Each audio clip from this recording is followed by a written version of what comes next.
Welcome back to responsive web design on freeCodeCamp. We're on step 6.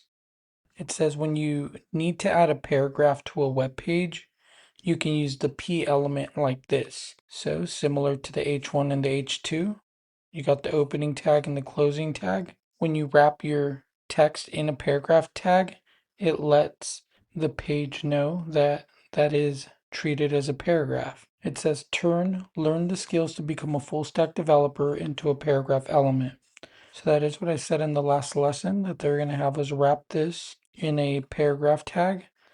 Once we do that, you won't see a difference on the page, but it is happening behind the scenes.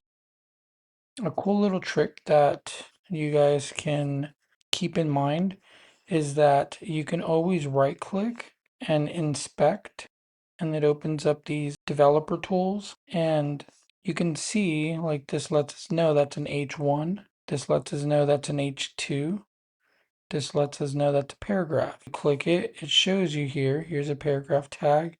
So this is all behind the scenes in the browser. The browser knows how this is all structured. So anytime you're wondering what's going on behind the scenes on a web page, you could inspect it and you can see what is what as far as tags. But yeah, so far we've learned H1s, which are your main headings, H2, which are your subheadings, and then paragraphs, the P tags, which are paragraphs. We learned that H1s should only have one of, and then H2s you could have multiple subheadings and as well as paragraphs. Well, let's check our code, and we did pass. If you're understanding those things, you're getting the course so far, and I'll see you in the next lesson.